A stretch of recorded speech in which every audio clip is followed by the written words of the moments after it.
যে রায়টা হয়েছে সর্বোচ্চ সাজা নিশ্চিত হয়েছে, তারা তো অবশ্যই ন্যায় বিচার পেয়েছেন, এই জন্য তারা তো অবশ্যই খুশি হয়েছে। মামলাটা অনেক তাড়াতাড়ি শেষ হয়েছে। এইভাবে আমরা চেষ্টা করব নিম্ন আদালতে অন্তত এইভাবে দ্রুত এই ধরনের জঘন্যতম অপরাধের মামলাগুলো দ্রুত নিষ্পত্তি হবে। রায়টা এই দুইজন আসামির সর্বোচ্চ শাস্তি মৃত্যুদণ্ডে দণ্ডিত হওয়ার আদেশ হয়েছে। রায়টা 11টা শুরু হওয়ার পরেই কিছুক্ষণ আগে শেষ হয়েছে, মোটামুটি বেশ সময় লেগেছে। তারা এইটা তো যে রায়টা হয়েছে সর্বোচ্চ সাজা নিশ্চিত হয়েছে, তারা তো অবশ্যই ন্যায় বিচার পেয়েছেন, এই জন্য তারা তো অবশ্যই খুশি হয়েছে। আশা করি এই মামলাটা একটা আলোচিত মামলা, সারা দেশে একটা মেসেজ গিয়েছে যে এই ধরনের অপরাধ করলে অপরাধীরা শাস্তির বাইরে।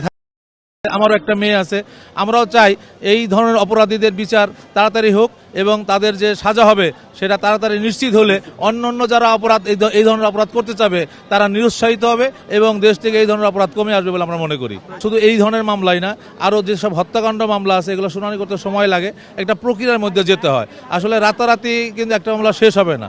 যেমন এই মামলাটা অনেক তাড়াতাড়ি শেষ হয়েছে। এইভাবে আমরা চেষ্টা করব নিম্ন আদালতে অন্তত এইভাবে দ্রুত এই ধরনের জঘন্যতম অপরাধের মামলাগুলো দ্রুত নিষ্পত্তি হবে এবং আমরা আশা করি হাইকোর্টেও অচিরেই এই সব মামলাগুলো দ্রুত সময়ের মধ্যে নিষ্পত্তি হবে।